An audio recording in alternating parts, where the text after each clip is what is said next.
The one thing also, if you're doing a real estate play and it's like a business like that, if it's in a rural area, we can use the USDA BNI loan, Oh yeah.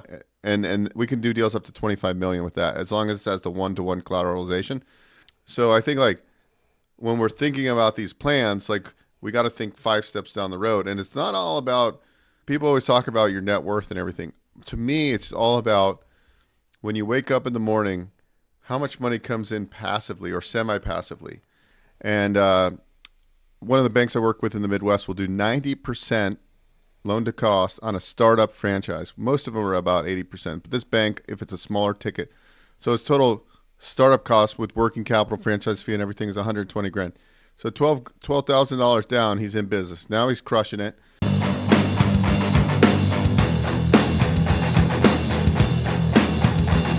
Hello and welcome to the How to Exit podcast, where we introduce you to a world of small to medium business acquisitions and mergers. We interview business owners, industry leaders, authors, mentors, and other influencers with the sole intent to share with you what it looks like to buy or sell a business. Let's get rolling.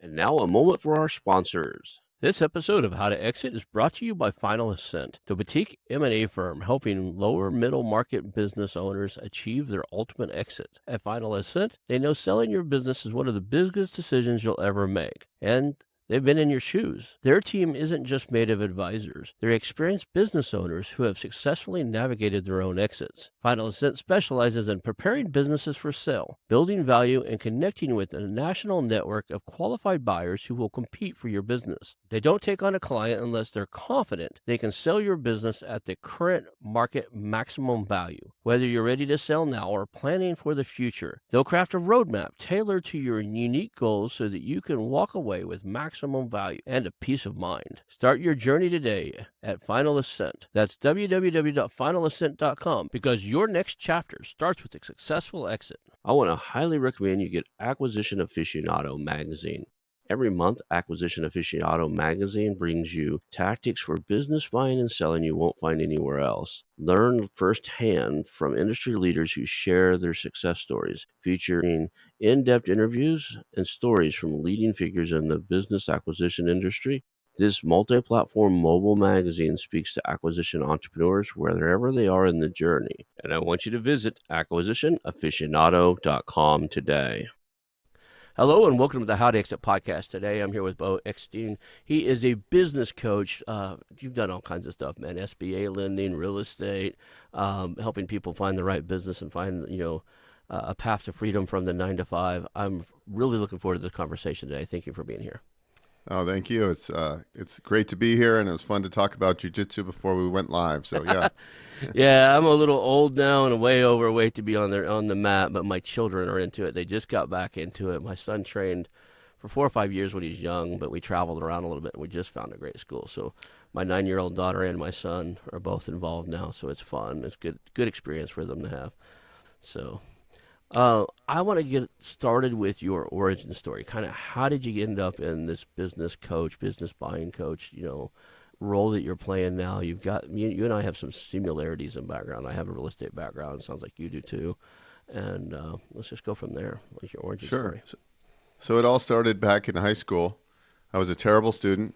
I didn't open any books. Actually, in elementary school, I was diagnosed with a learning disability, so I just thought I was dumb. So, but in high school, I was like, well, what do I want to do when I grow up? I always had a vision of either being in law enforcement or being in real estate. And so I chose real estate because I was going to go into the military. I was getting pretty close, and then I said I'm not cut out for the military. So I happened to meet a guy at the gym. We worked out together, and he was in the mortgage business. So at 20 years old, I started working as a telemarketer for a residential mortgage company. I quickly ended up getting my license, and then saying, "Hey, I'm on the phone. I give good phone. I'm a great building rapport, and I'm giving these guys all these leads." So I ended up getting my license in California, and I brokered a lot of conventional financing loans. And then in 2005, a guy I worked with said, "Hey, let's open the first branch in Nevada." So I moved to Lake Tahoe at the time, I lived in Incline Village, and that's a very expensive area for those that don't know. It's where the billionaires kick out the millionaires. And I was a 20-something-year-old kid, and I started buying a lot of real estate. And I thought I was really smart because I could get 100% financing on all these properties. All of a sudden, the end of 2007 rolls around, and 2008, and I'm like, the mortgage business froze, right? Like nobody could make loans anymore. The subprime market collapsed. All these rental properties I had were not cash flowing. I was speculating.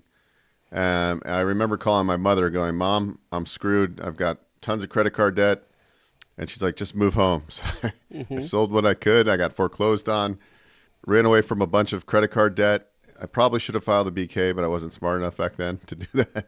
Anyways, I moved back to the Bay Area where I grew up, and, was like, what am I going to do? I don't have a college degree. All I know is mortgage and real estate. And so I decided to start selling real estate.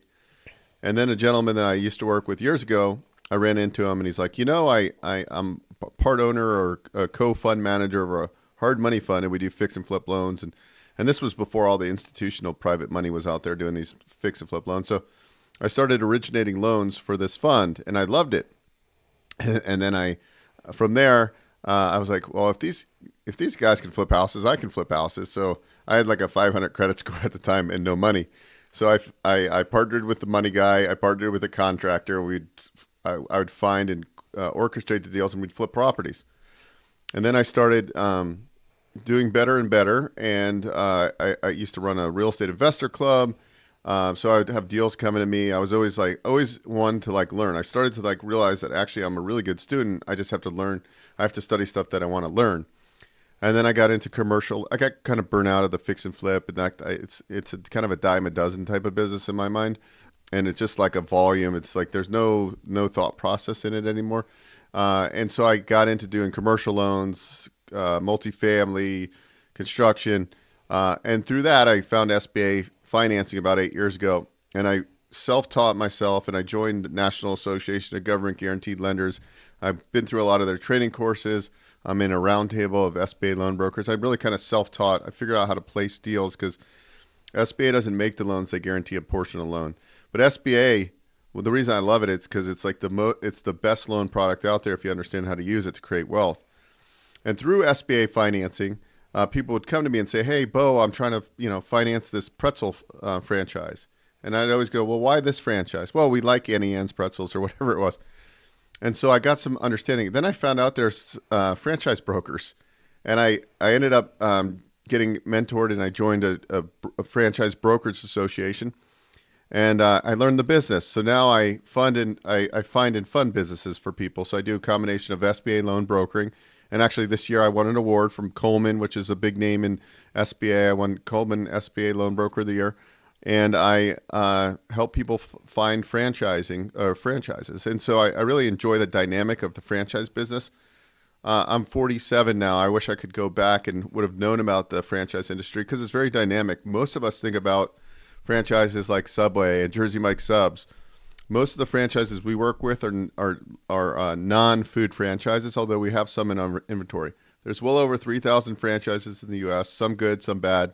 On top of that, I've gotten a lot of experience from doing business acquisition financing, SBA, creative financing. I've put equity in deals myself as a minority owner. So if you own less than 20%, you don't have to go on the loan and be a guarantor. So somehow I got in a business. Now I own 110 boat slips in a restaurant in the middle of nowhere. No, it's not in the middle of nowhere. But it's fun, and you can really create wealth.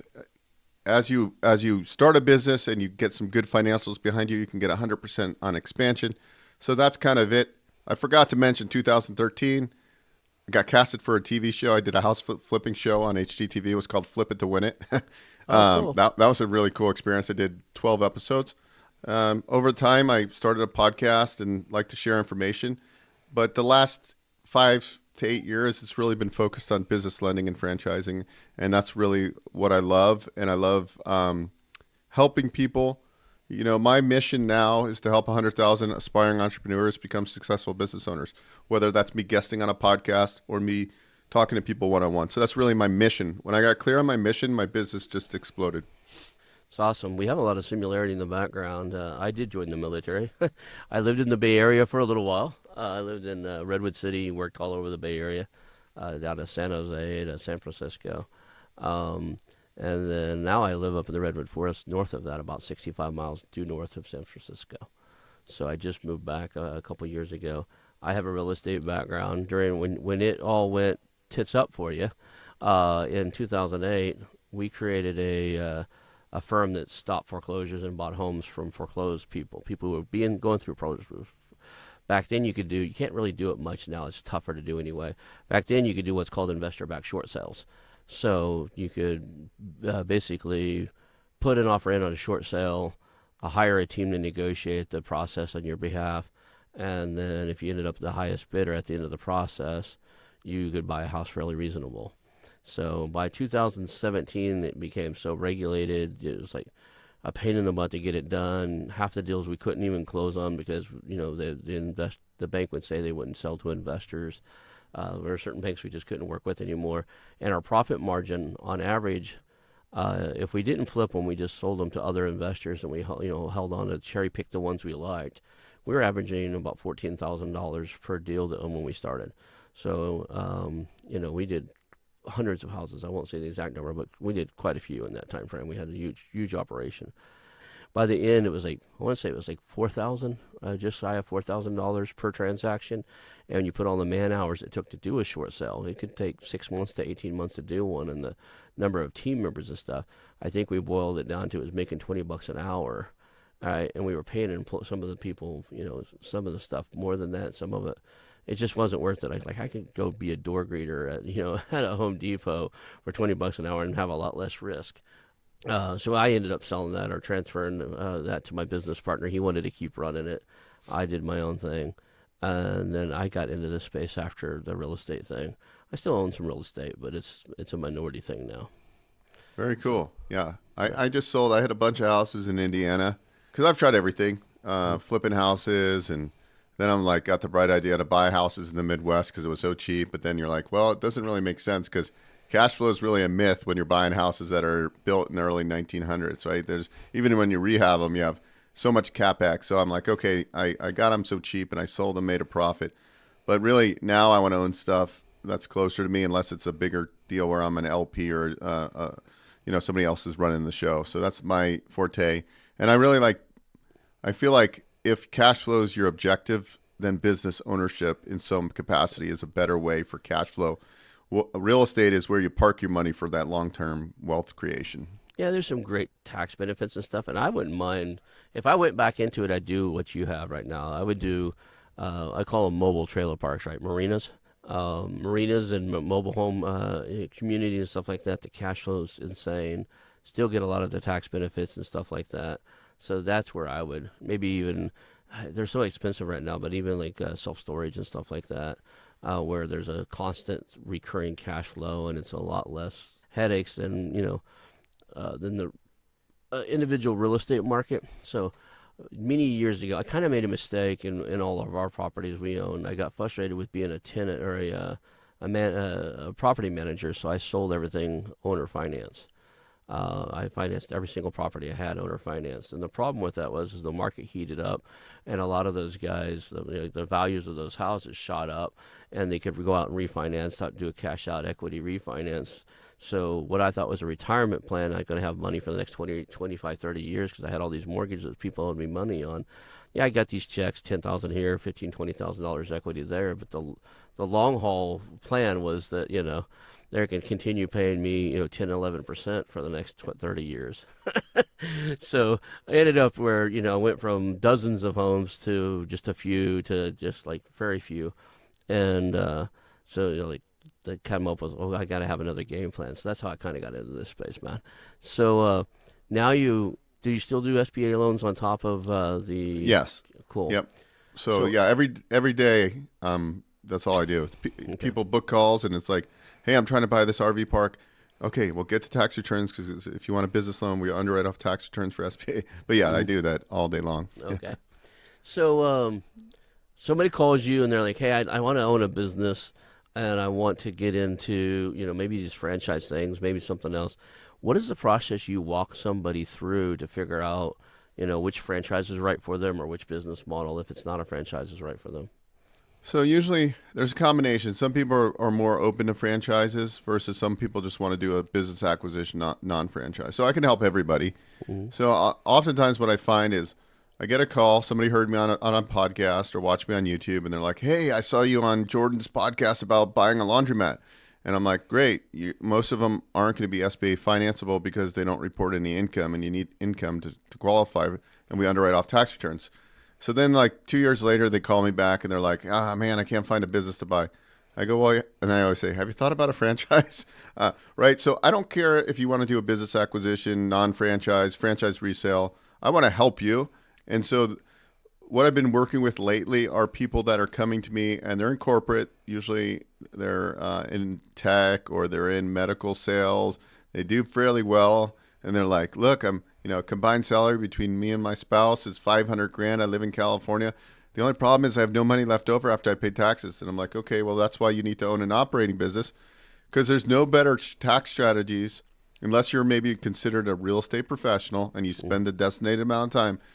Owning an operating business is by far the best way to offset income and then create self-directed retirement vehicles." So, like for example, some people, I call it a gateway business, like vending business. I work with a business opportunity. They help you grow a vending business, right? You buy $100,000 of vending machines.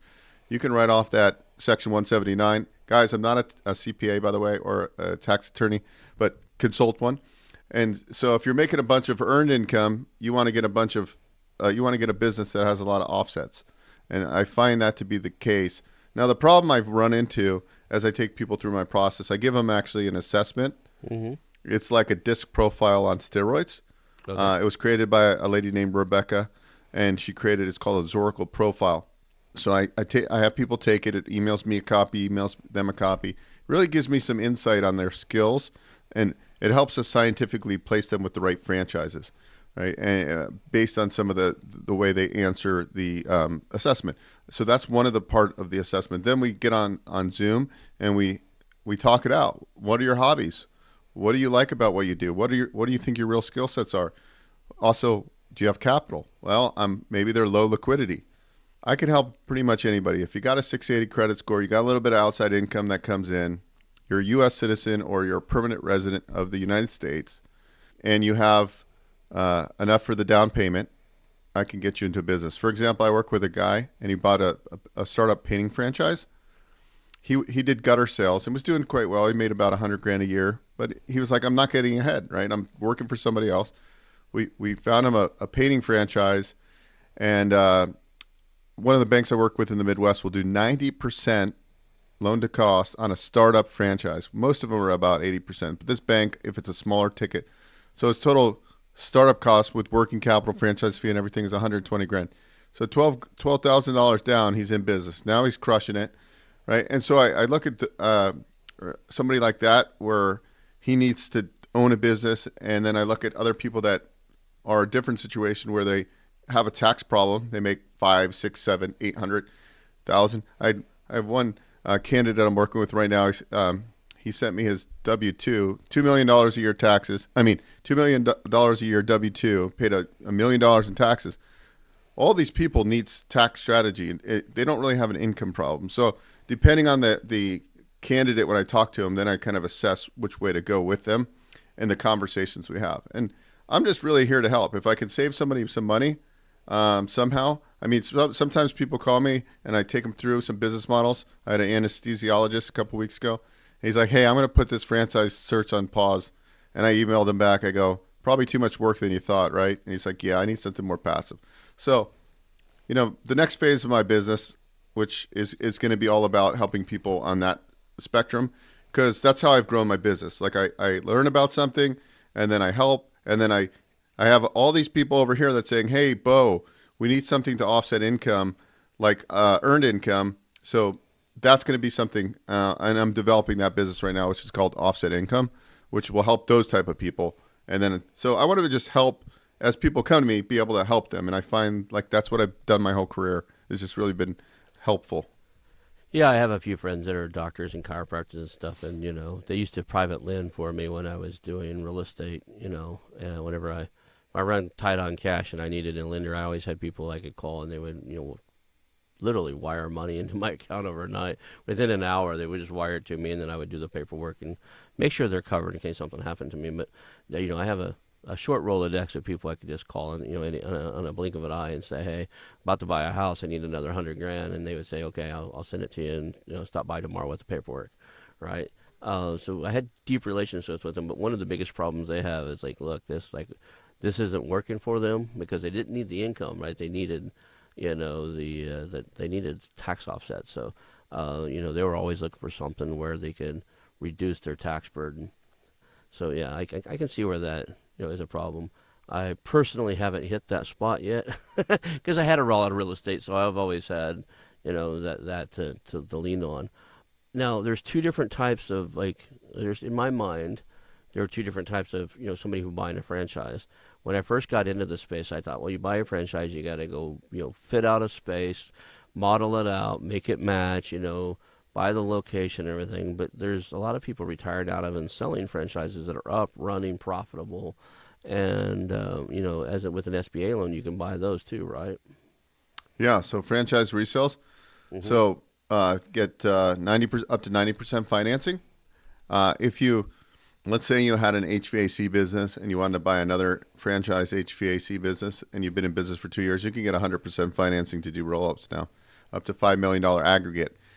That hasn't changed since 2010 with the new, we have a new SBA administrator, Kelly Loeffler, I believe her name is. So the predictions are we're going to move that $5 million, and I'm crossing my fingers we go from $5 million to $10 million. So you're going to be able to do a lot bigger transactions pretty soon. Maybe it's 7.5, but it hasn't changed since 2010. And we're like, I get a lot of big deals, and it's like, hey, we're trying to do this acquisition at 9 or 10 million, and we're capped at 5 million SBA 7A. I can do a pari passu, so I can do up to like another 2.5 conventional piece with it, but you're still short. So if we can move that SBA number up, and that's going to be awesome. So I think within the next 2 years, we're going to see either 7.5 or 10 million. I've been trying for 2.5 years to get somebody from the SBA in authority that has one of the decision makers on the show, because I honestly think there's always been a big gap from that 5 million to around a $10 million purchase price, because that makes the business owners hard to sell. It's hard for them to find any type of financing, bank or even PE that wants to dip down in that 5 to 10 million. I think you said you can get them to 7 or 8, right, or 6 or 7. From 7 to probably 10 to 15, that's a kind of a no man's zone, because the big institutional lenders don't want to lend that small. It's not enough money to move their needle. The private family offices don't want to touch it because it's too small to move the needle. And private equity won't back you into a sponsored deal on it because it doesn't move the needle unless they already have a play in there and you're just one of a roll up, right? So you end up with a pool of businesses that just have a harder time getting sold because they're in that zone. And I really think there should be a play. I think the SBA ought to go quite a bit higher. I think they ought to go to $7 or $8 million natural, like the same way they have now with 90% financing. And I think they ought a 90% guarantee or whatever they guarantee. I think they should draw it back after that. So they should be. I'd love to see them go, like say 7 million at the same level they are now, and then when they go to 10 million, they'll do say 75% of it, and then at 15 million, they'll do 50%, because then the banks might take that risk, right? If they got 50% of it guaranteed by the SBA, it takes 50% of that burden off them. I think we would have some banks that would open up and be more interested in some of those plays. Yeah, I mean there's the 7A, SBA 7A, and there's also the 504 for real estate deals where you can do deals that are like $20 million, but that's just real estate type plays. Banks are pretty, there's such a difference in banks, right? So you have PLPs, which are preferred lenders for the SBA program. They're either banks, credit unions, and some non-bank SBA lenders. But you can go to one bank and you can bring one deal. Like I had a startup laundromat, for example, no real estate, had no experience.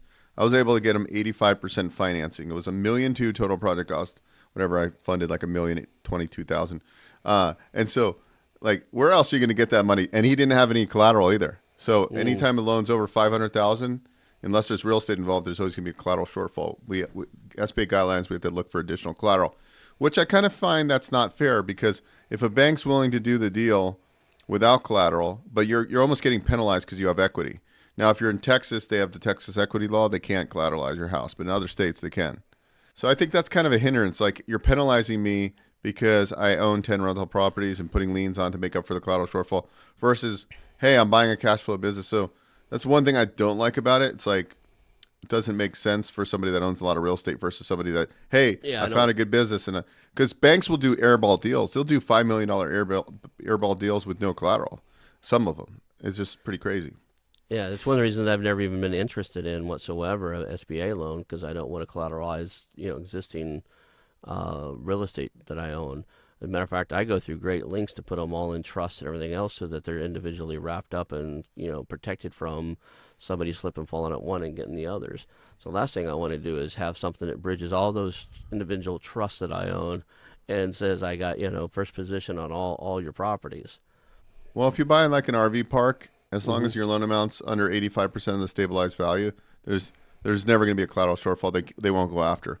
Or if you do a 504. So I personally like businesses with real estate, because I like real estate. I like businesses. So self-storage, RV parks.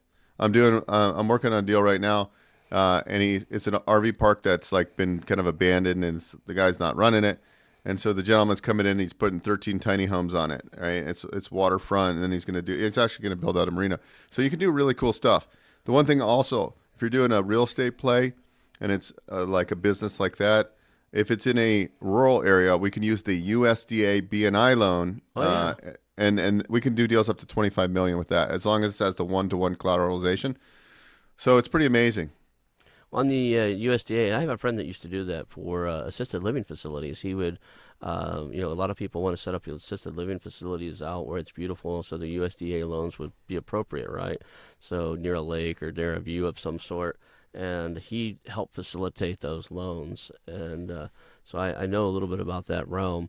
What's the credit score for something like those products? Rule of thumb, 680 or better. 680 or better. So you got to have, that's better than fair, right? That's average credit, right? So, yeah, I have a whole strategy on credit, because I used to, when I was house flipping, I learned this the hard way. Of course, I thought the rehab budget was going to be $50,000. It ended up being $100,000, right? And I'm like, I don't have the cash right now, so I use my personal credit. What happens? Your scores go down. So I strategize now. I have multiple LLCs with multiple credit lines. I charge those up. Those don't show up on my personal credit. Time and time again. Actually, I was on a call this morning with a chiropractor, and he's like, "Yeah, I have, like, my scores got down. I'm down to like a 618 because it's all utilization." And I sat him down. I'm like, he's like, "I'm kind of stuck." I'm like, "Okay, well, here's how we'll fix it. We're going to do like a revenue-based loan on your chiropractic business. We'll pay down your personal credit. We'll get your scores up to 740. Leave them at 740. Play the game. Keep your credit pristine, because then people want to give you money. People want to give money to people that don't need it, right? And that's the kind of the key with the credit too. Nobody wants to feed the needy. Yeah, I get it. I personally never messed with mine. I actually filed bankruptcy years ago after forced into it by a bad business partner. Basically, he said, he promised to pay a certain wage and salary and a percentage of ownership, and then he, slow paid me on a bunch of stuff. And I was like, "Look, dude, I got obligations." And he said, "I'm tired of hearing of it. File bankruptcy on it, or I'm going to kick you out of the company." And so I kind of got pushed into it. I did file, but they missed a couple things, and I've never dealt with fixing them. So those 2 or 3 things they missed were continuously try to do something. So my score got beat up, and I paid cash for everything I own. So I've never tried to fix it. So I paid cash for our cars, our house, everything we own. I paid cash in because I had these businesses and stuff. Yeah, one of these days, I'm 53. I keep looking at, I probably should dive into this and figure out how to rebuild it, do something, because there's been a couple of times where it would have been very useful, right? A couple, especially in these business transaction SBA loans. It might be useful if I, could use that, but I'm not in a stage where it could be used. Yeah, I realized that after the downturn of 2007-8, and I'm like, now I really like it, because I can, like, if an opportunity, if you don't have a ton of cash, you have to leverage OPM, other people's money, or you gotta or learn how to build credit and get these credit lines and move money around from credit. And so I like having that freedom. Like right now, I probably have $300,000 of available credit. Not that I'm using it, but if something drops on my lap, I want to be able to attack. Or somebody says, "Hey, Beau, I'm buying this business. It's a great deal. I need 50 grand to close. I'll give you 15% ownership." Those are the type of deals I want to do. So Right. I always want to have, and it's hard to keep a lot of cash lying around. Let's face it. If you have real estate, you have expenses. That's all. That's one reason I do love real estate, because once you park your money in it, like it's not like you can get it tomorrow. I mean, if you have some private lenders, they'll put a lien against it, but like it's almost like a forced savings for me to have real estate. Hey, I'm just pay the mortgage, and the rent breaks even or whatever happens. It's just like over time, 20 years from now, 10 years from now. The first house I bought, for example, I look back and go, why did I ever sell that thing? It was in San Ramon, California. I owned, it was like a duet. I owned one side. I bought it on a lease option when I was like 22. And it was a sweet deal. I bought it. I think my price was 325. It appraised at 375 a year later when I exercised my lease option. And so I made 50 grand, of equity. And like that property today is 1.2 million, and I was like, I should have, and then I moved to Tahoe. I should have never sold it to my brother. 'Cause I was like, Yeah, it's actually it's changed a lot. Back when our grandparents were around, there was no credit score, right? Your word was your bond. Your family's word, your family's integrity is what the bank leaned on. So which was good and bad in things. If you had if you got unlucky and ended up in a family with financial issues, your bank wouldn't trust you because your family was no good at managing money. And the way they looked at it is you're going to learn your skills from them, right? But to some extent, I think there's a lot missing inside of the world of business and the traditional way that ethics were. A person's word was their bond. It's changed. A lot of people these days, I ask people all the time, if we're sitting here talking and you make a promise to me, who's responsible for fulfilling the promise or making sure it happens, right? And they get it wrong 95% of the time. If I accept your promise to me, then I've accepted the accountability of holding you to it, holding you to your word. And if more people looked at it that way, like, it would be a different world, right? When somebody says, I'll promise to do something by 5 p.m. tomorrow, right? At 4:45, I'm going to say, hey, I haven't seen that yet. Where are you at? What's going on? Well, it's like, this is not, no. You said you'd have it done by this time at this time. How can I help you get there? Right? I'll hold, if more people held others to account, there's many a times I'll just tell people like, okay, I hear what you said, but I'm not accepting your promise or your guarantee because I don't want to hold you to account for that. I have no stake and interest in, making sure you get to that point. Right. And a lot of times somebody because it's just thrown around so commonly these days where people will make a promise or, that said, nobody holds anybody to account anymore. We just kind of passively figure out that everybody's kind of white lying on everything they do. And that's hurt the way businesses run. I really think so. Anyway, let's move to kind of the process that I want to understand. There's 3,000 type of franchises. Some of them probably are more of a kind of a glorified job, as though I like to say it, and some of them you could really turn into something and be own multi franchises and actually build true value, true wealth in it. What are some of your favorite franchise models where you think somebody could build substantial wealth in? Yeah, so I like recurring revenue. So pest control. I work with a brand. They do residential, commercial, and they also have a government contracts division. They've been around since 88 or so. So they actually help you procure in your market government contracts. So I like that for recurring revenue. I think that's a great business model. There's a lot of good subcontractor models. Like there's a new emerging brand they're the only company that does commercial painting, and they use subcontractors. So it's very lean business. But that would be, for a business like that, you have to be a kind of a business development person, because you need an ops person, you need a business development person in that business. But you only need two people. The painters are subcontractors. They have it dialed in. Obviously, without a lot of overhead, you have your contract labor and your marketing spend and your one or two staff. So I like businesses like that. I don't want a bunch of employees. Now, are there other business models that so B2B businesses and home service. restoration companies, HVAC, plumbing, all these type of businesses are potentially good. I don't think it's good for everybody. That's why we have to take them through the assessment first and go, okay, like what makes sense? We have payroll staffing companies. We have a business opportunity that does medical staffing where you do permanent placements and temporary staffing. Those businesses are very good. A lot of the businesses, you don't need a brick and mortar location either. So I like low overhead, low employee count, great margins, right? And because you're like, if I go and build, we have laundromat franchises, right? But if I'm doing a laundromat franchise, I'm going to be in it $1 million, $1.2 million, $1.4 million. So your ROI is going to come slower. Now, once that's stabilized, you got a good, it's a simple business to run, but you need 300 grand liquid to go there. Versus like I have business models that are 100 to 200,000.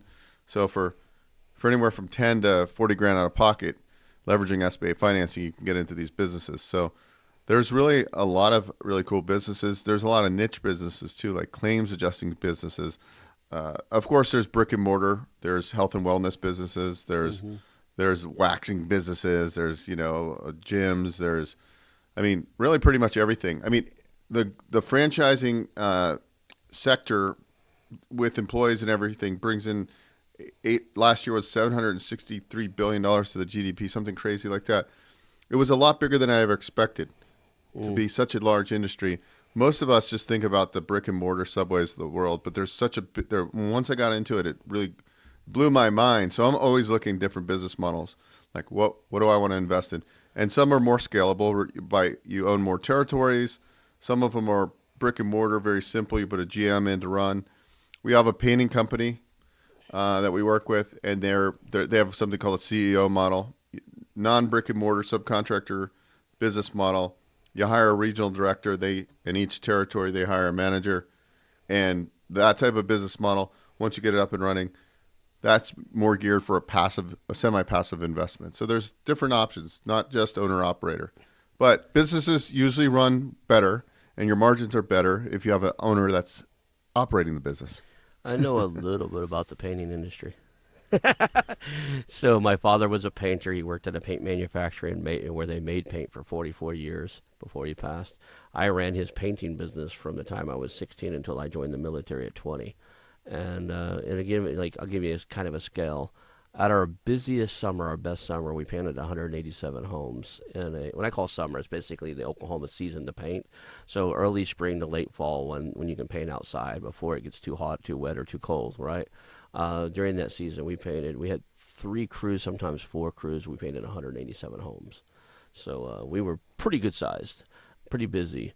And I ran it. My dad when I was 16, I'd worked for him for about 3 years at a time. About 12 or 13, I started working for him. And by the time I was 16, he had a minor heat stroke. And he's like, hey, you want to run this thing? You're smarter than me anyway. Dad always thought I was pretty smart. So the first thing I had to do is, let go of a few people who wouldn't want to work for a 16-year-old. But other than that, we just did a bunch of painting.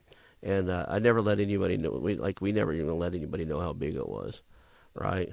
We would even the crews didn't know that there were 3 or 4 other crews sometimes. They worked on their crew, they did their houses, and we kept it like that. And then just recently, I owned a pest control company. One of my family members wanted to get into the business, been trying to talk me into it for a while. I kept telling him no, and then one day when I got into mergers and acquisitions, I seen one for sale, and it was claiming it had 25-30% profit margins. Like, there's no way. Started doing the math. I was like, wait a second, they do. So I called him back up. We bought an existing company, kind of. I say that kind of because by the time we got to doing due diligence, he wasn't following all the rules. So I ended up, I couldn't hang my license on I couldn't use his pest control license. It was too risky. So I went and took all the tests, and I just let them expire in December. But I had all the licenses and everything we needed in Oklahoma, and I was running it 1,800 miles away. So that was my nepotism company. Everybody that works there is a relative, so cousins and uncles and stuff. But they're running it now. I say I sold it, but I just transferred my interest to them, and I'm kind of helping them. They'll send me money every once in a while, but I'm helping them take it under their own wing. And great business model, but just too much to 100% be a digital nomad and run it remotely like that. It wasn't big enough to do that with. Yeah, I mean, it really comes down to a sales and marketing type of business when you think about it. And then it's like, what support are you getting from the franchise? How are they helping you in your marketing? But usually they're dialed in. Most Hmm. brands are dialed in where they can take somebody. A franchise is. We're seeing a lot more private equity too in franchising. I mean, there's these big conglomerates like Neighborly, for example, owns 19 home service franchise. Right, they have 5,500 locations. They do billions of dollars in revenue. Authority brands, all these big, and then there's a lot of private equity coming in. They're buying these. Somebody owns 10 territories of a HVAC business. These equity companies come in. I mean, private equity comes in. Same thing in single family houses, right? You see a lot of everything is changing. When people see opportunity to make money, these large funds and different things can take advantage of it. It's not my focus right now. I'm more of like we the people, like trying to help the aspiring entrepreneurs, or the somebody who's looking to transition. Not so much in the private equity space.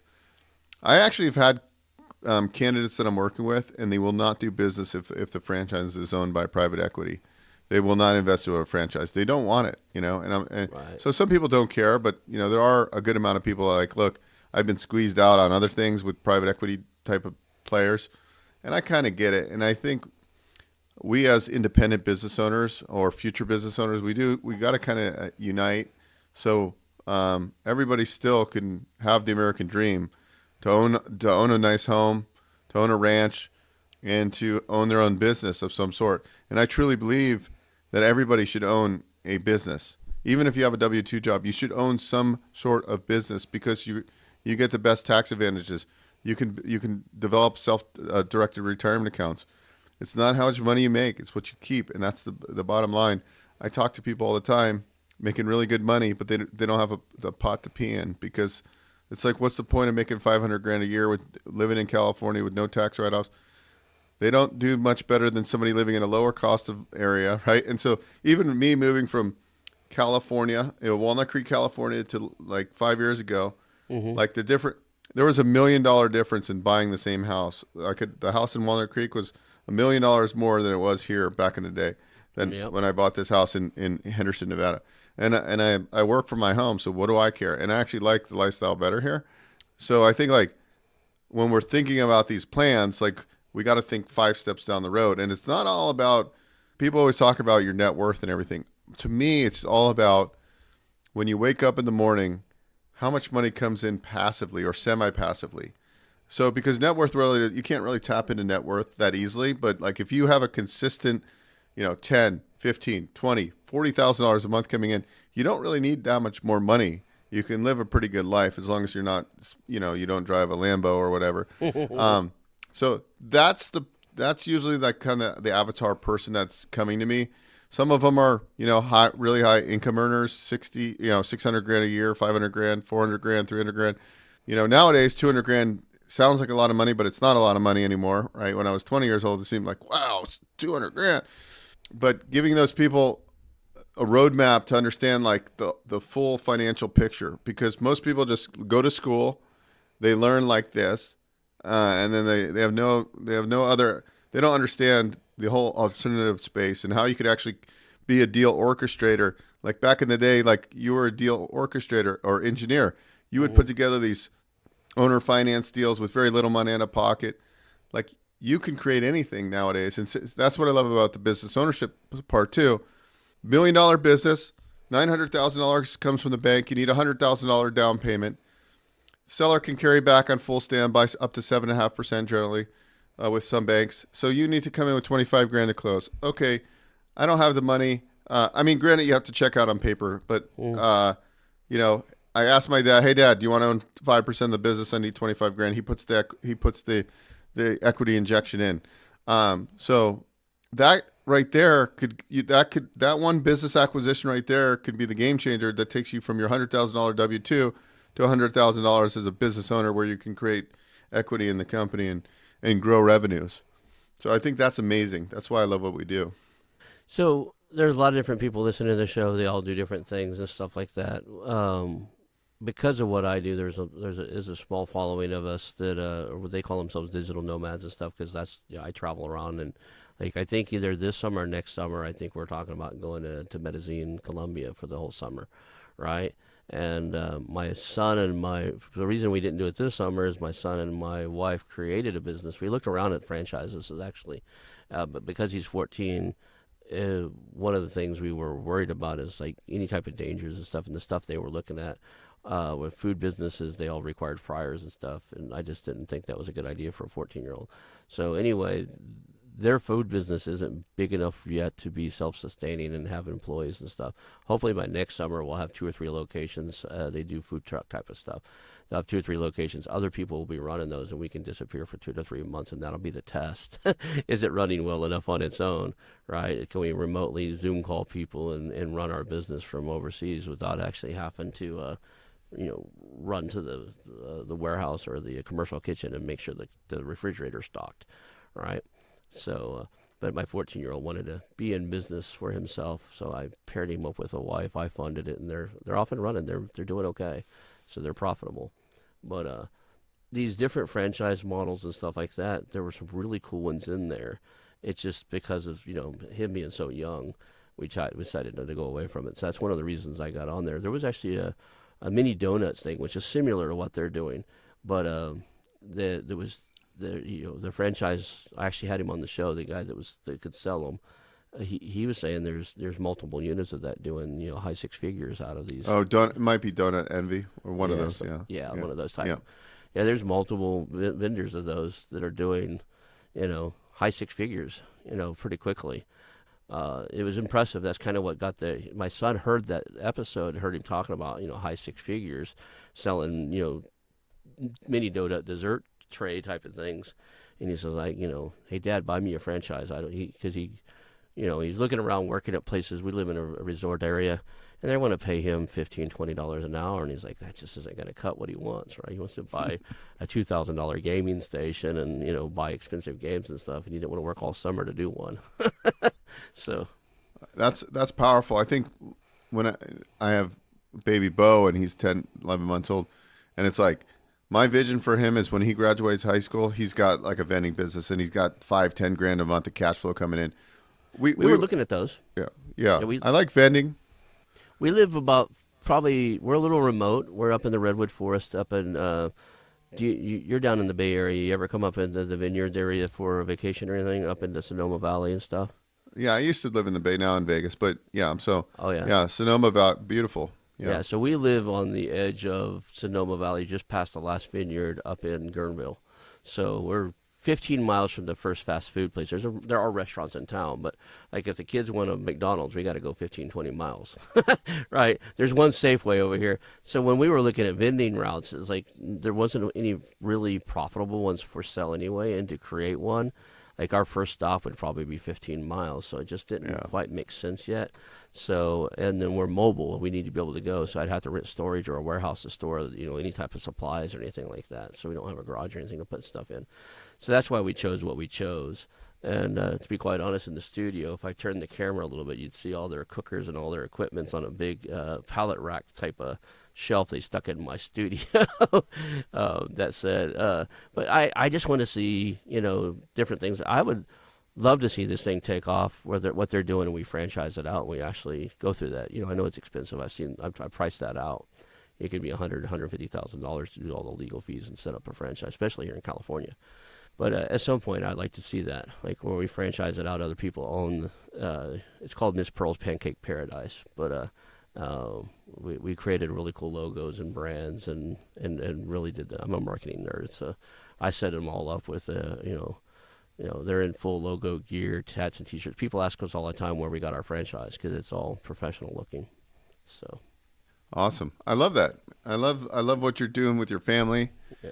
I love, that's inspiring for other people to like I want to go spend months in Mexico because my wife's from there and we got all of her family there, and it's like just being that free where you're not being able to run businesses. Like my business can really run with me if I'm on a computer. That's all I do all day. Right. So I can really move anywhere. I don't like to travel that much, to be honest. I like my house, and I'm just very regimented. I like gym in the morning and like this and that.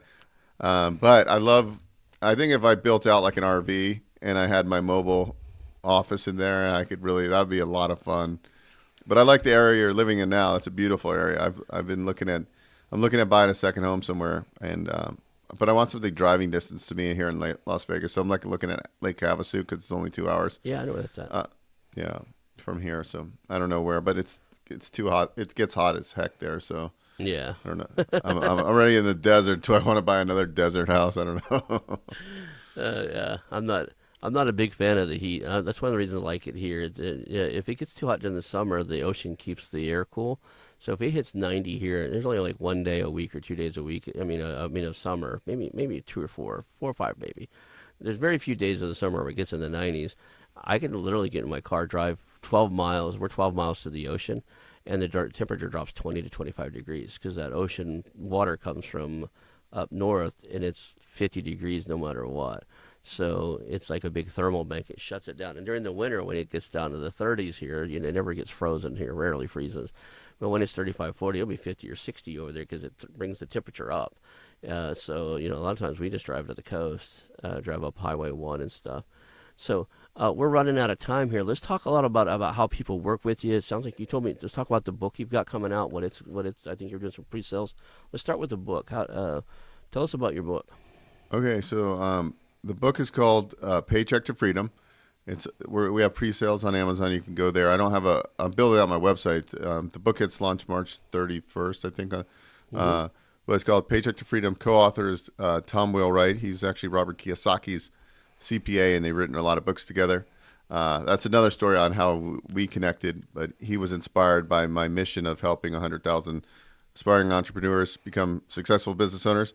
So that's coming out. That's my first book. So I'm super excited about that.